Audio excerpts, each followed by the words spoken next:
Gut, I hit my head. Guten Tag. Good morning. Aloha. I don't know. I was going to try for more, but anyway, happy Thursday. Going to the office today. Hi, can you come over here? She's been on the hunt for something, man. She's like a little bloodhound, and she's had her nose to the ground searching for something. Yeah, she's on the hunt for Red October, I think. Y'all probably couldn't tell, or you probably thought I was crying. Well, I mean, I was crying when I picked up I was crying when I saw the paw print. However, before that, you might have thought I'd been crying because I don't know if you could tell, but yesterday morning it was bad. I had a black eye, basically. This was really down, like almost to the point it was covering part of my vision. You know what I'm saying? And then this under here was really black, even with makeup. But I got ice and put in a washcloth, a wash rag. What do y'all call them? My friend Kim is from West Virginia, and she said when she first moved down here, she called it a wash rag, and everybody made fun of her. So now she calls it a washcloth. I said, but who you are, call it a wash rag. Who cares if they make fun of you? That's their insecurity, right? Right. Anyway, I put 2 little pieces of ice in a wash rag, and I just held it on my eye for about 10 or 15 minutes to get the swelling to go down so I could see. It was from the cheese. Yeah, it wasn't from crying. It was from the cheese. Yeah, I'm very allergic to cheese. I am lactose intolerant, but I am also very allergic to cheese. Yeah. And if I eat too much, I get itchy rashes. I get short of breath. I had an itchy throat. Do you know how hard it is to scratch your throat? Do you? Yeah. Anyway, that's enough about that. Anyway, it's a really weird, cool day. Almost cold. Speaking of cold, I asked the veterinarian about her shaking yesterday. I said, I don't know whether she's cold or she's nervous. I don't know what it is because it's not all the time, you know. I said Tuesday when I came home from work, she was shaking. Now, last Thursday when I came home from work, she wasn't shaking. So, you know, it's not like it's just because I was gone to work all day, because it's not always the same. Yesterday, I came home from being with my sister, and I was only gone from 10 till probably 1:30, and she was shaking. The other day in the car, she was shaking, but yesterday she wasn't shaking. See what I'm saying? I don't know what it is. I don't know if it's just anxiety, and that's what she said. She said it's probably, here's what made me kind of laugh out loud. She said it's probably separation anxiety. Do you leave her a lot? And I was like, no. No, I go to the office 2 days a week. Anyway, she told me to go get her CBD oil. She said, I was not a believer in the CBD oils. And she said, this lady came in here and wanted to give us samples. And she said, I was like, no, thank you. And that's exactly how she said it. She said, but her chihuahua was having one of those major stress meltdowns during fireworks. And see, that's it. Sometimes fireworks scare her. Other times they don't. Sometimes thunder will scare her. Most of the time it doesn't. So I just never know, right? Anyway, come on, babe. You would think it would have, her anxiety would have a cause. Like something triggers it. But I guess she can just have anxiety for no reason like humans can. But anyway, I don't mean no reason, but you know what I'm saying. There is a cause behind you having anxiety, but something doesn't have to happen for your anxiety to flare up is what I'm meaning to say. Because sometimes I have a flare up of anxiety for absolutely no reason. Why am I anxious? I don't know. I have no idea why I'm anxious. It doesn't happen often, thank God, because it's exhausting. But anyway, she said her dog was having a meltdown, and she said I just decided to give her one of the little chews, and she said she calmed down. She said she had also given me some to help me with sleep. She said, so I was having trouble sleeping one night. She said, I decided to get up and get me one of those chews. And she said, I ate it and I went right back to sleep. And she said, that's some of the best sleep I've ever had. So anyway, I'll go back up there and get some of those chews for her. And maybe some for me. You don't know. Okay, I'll be right back. Y'all, I just got in my car. 63 degrees.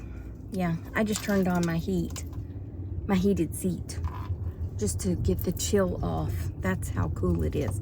It feels like an October morning instead of a June morning, I'll tell you that. It's supposed to be back in the upper 80s by the end of the week. There's no traffic. Where is everybody? I don't know, but I'm not gonna argue about it. It's not often that I pull out on the road and there's no traffic. Anyway, can we discuss the submarine for a second? Y'all, now that can cause me anxiety. One fear, I guess it's not really a fear. I guess it is a fear. I always thought, and this may not be true, but I always thought the worst way that I could leave this world is drowning. And I used to have this reoccurring dream. And I'm a very good swimmer. Well, I was. I haven't been swimming in a while. So I'm sure it's just like skipping, you know, you just go right back into it. Y'all tempting me with this jump rope. Yeah, I'm sure I can. I know I can still dog paddle. I know I can still float. I know I still have the ability and the knowledge to swim. I just don't know how far I could swim. I grew up with a swimming pool. My mom said when I was 2 or 1, she said she would set me in one of those little kiddie pools, and she said I immediately would put my face down in the water, and it freaked her out because she can't swim. And I was in like 2 inches of water. But anyway, and she would like jerk my face back up, and she said I would be laughing and I would immediately put my face back in the water. And my dad was a lifeguard, right? In high school or something. And she asked him about it, and he was like, she'll pull back up. she'll sit back up. I mean, don't leave her down there too long, but babies know to hold their breath. Then when we moved into the new house, which is where my dad still is, the 50-year-old new house, they had me a pool put up in the backyard. You know, it probably was 3 feet deep because I wasn't that tall. You know what I'm saying? I couldn't stand a 4-foot pool when I was that young. But anyway, I stayed in that thing all the time. All the flipping time. One of my worst accidents. Are y'all ready for this? It might trigger you, okay? I don't know. But it would trigger me if I heard it, because I've done it before. I was running across the yard, and I had the big scuba thing in my mouth. You know that big scuba thing where you go underwater and breathe through the little tube? But I had it in there backwards because, you know, I'm an idiot. I'm not an idiot, but, you know, I was a kid, and I was playing, and I was running, and I had that stick in my mouth. Don't run with scissors, children. Don't run with a breathing apparatus the wrong way in your mouth. Well, anyway, I fell, and that thing went back, and it got my waddle thing, that little uvula. No, is that right? Uvula. Did I just name a female body part, or is that the thing that hangs down in the back of your throat? Anyway, I hit it, and my mom called the doctor, and she said she's bleeding. And he said, can you look in her mouth? Is it still there? And mom said, hold on. And she looked, she said, yeah. He said, it's probably just like scraped. He said, anytime you do anything in the inside of your mouth, it's gonna bleed a lot because there's a lot of nerves or blood vessels or whatever in your mouth. So as long as it's still there and you don't see a big gaping cut, she's probably gonna be fine. Tell her to rinse her mouth out with hot salty water, because that heals everything. That healed everything in my house. Hot salty water. Got a sore throat? Hot salty water. Yeah. Gargle. Gotta gargle. Keep gargling. Do it again. Spit it out. Do it again. Gargle, gargle. I lived on hot salty water. because I always had a sore throat. Turns out I just had a dairy allergy and never knew about it. Yeah. But anyway, yeah, that was my most traumatic moment of swimming. I mean, other than being in the water when a snake was in there with me. My mom came out with her poodle, Buffy. Buffy the, vampire slayer. The only dog to not make it to heaven. I'm just kidding. Anyway, my mom came out and of course had Buffy under her arms because Buffy was tiny. She was a little girl. And looked out at the pool, and here I am swimming around doing it, whatever it is that I was doing. Now by this point, my dad had went and had us an in-ground pool built because I love to swim so much, and he worked 82 jobs to pay for it. That's one thing I can say about my dad, is he was a hard-working man to give us extras. You know what I'm saying? They didn't have a lot of extra, but he would work part-time jobs to make sure we had things. So anyway, they had an in-ground pool built, and my mom came out and saw that snake swimming around and me swimming around, and she started screaming bloody murder, and she jumped up on a stool with her dog. So I got out. I'm pretty sure I walked on water that day. Yes, I did. I'm pretty sure I came straight up and just ran across the top of the water and got out of the pool. And I went and got the net. And I apologize to snake lovers everywhere, because I don't kill snakes now unless they're bad ones. But I didn't know at the time, and I didn't care. I got the net and I flipped it out and I chopped its head off. That's what a hoe is good for. A hoe, a garden hoe. Yeah, chopping a snake's head off. And then I dove right back in the water because I'm crazy like that. Crazy like Applebee's. It is 7:30 and I'm already at work. What is wrong with me? I don't know where I was going. Oh, scared of swimming. So I'm not scared to swim because I swim very well, but that reoccurring dream was me in the pool and there being a top that comes across the pool. I think I used to, I don't know, in my mind, wish that there was a top. I was 10 or 11 or 12, so they may have this by now. But a top that would just slide across the top. And I don't mean like one of those tarp things. It was a plexiglass type thing in my dream. And it slid all the way across the top, and that way none of the leaves or bugs or anything could get in it while I lay sleeping. And then in the next morning, when I was ready to dive back in, I wouldn't have to dip the pool. Yeah, so that was my dream, is one of those tops that slid across it that was clear plexiglass, so you could still see the water. I mean, maybe I should invent it, I don't know. But in my scary dream, I was always in the water and that plexiglass had closed and I couldn't get out.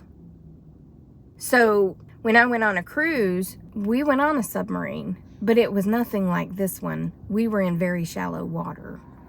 Yeah, we could see the bottom the whole time and we were not that deep.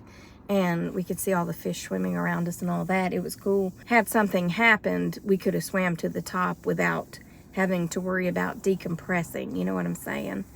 Because we were not that deep. Now, I was kind of worried for my sister because she can't swim. She can't sleep. She can't swim. My mother used to bribe my sister, if you just put your head underwater, I will buy you a crown. Because she wanted her to know how to swim. And my dad, like I said, was a lifeguard. He was a very good swimmer. My sister would not put her head underwater at all, ever. My mom would be like, you're not going to get your crown if you don't put your head underwater, right? And then when it came time to teach Justin how to swim, I was 18 when he was born. I might have been 17 and I turned 18. It doesn't matter. Yeah, I was 17. I turned 18 the next month. Anyway, so that next summer, I was 18. And he was about, 8 months old.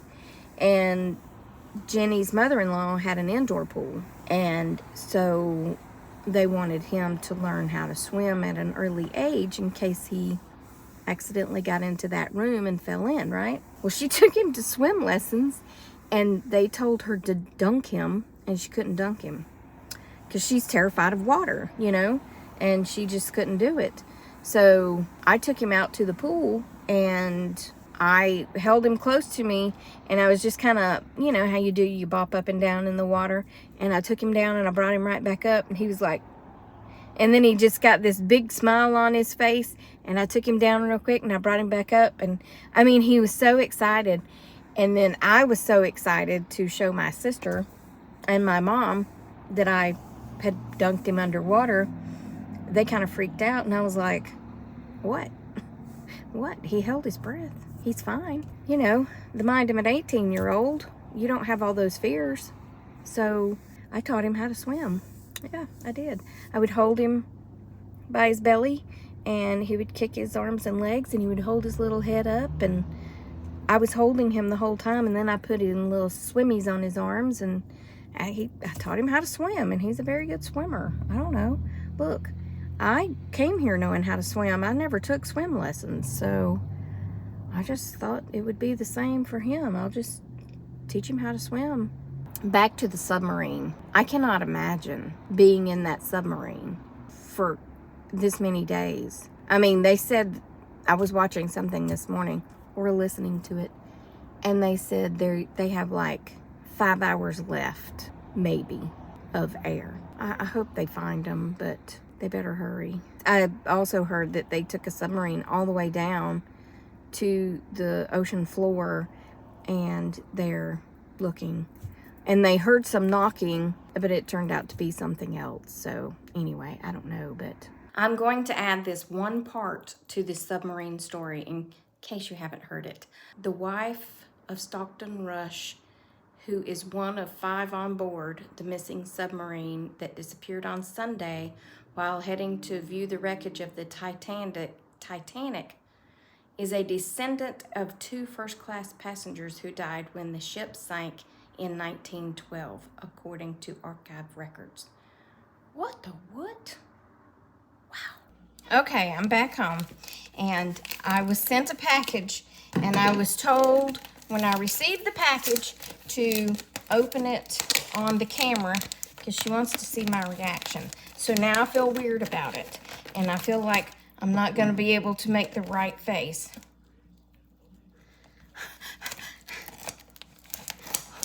I love it. No, I feel weird because I'm afraid I'll be disappointing. I feel like there's so much pressure on me to make the right face. You know what I'm saying? I'm just kidding. I mean, I'm not really kidding, but I hate when people, I don't like opening gifts from people because I always feel like people can read my face. You know what I'm saying? I'm sure this is going to be wonderful because it's the same person who painted the chicken. My friend Sharon, who does commission work, right? Okay. I mean, she shipped it so it would get here safely. I'll tell you that. I'll tell you that. She shipped. Okay. All right. What are we doing here, Sharon? Okay. All right. Here we go. Here we go. All righty. Boy, she knows how to do this because I think that was a paper box. And I still can't get it out. Come on. The pressure is building for me to make the right face. Okay. You go right there. Okay, here we go.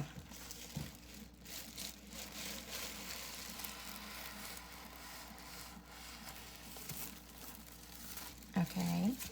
Okay. Okay. Oh, it's my Charlie.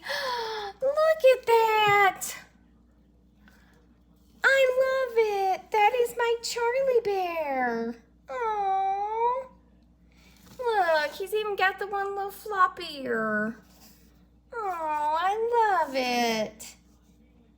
Thank you so much, y'all. If you need something, reach out to her. Sharon Turnipseed. Sharon Holloman Turnipseed. You cannot forget that last name, Turnipseed, okay?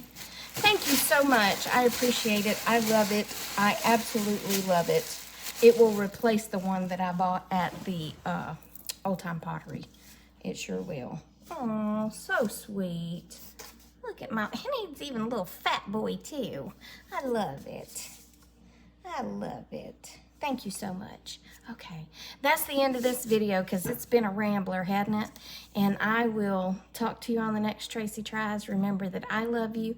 Jesus loves you. I hope he's coming back soon because people be crazy. And I hope they find those people. Okay, bye.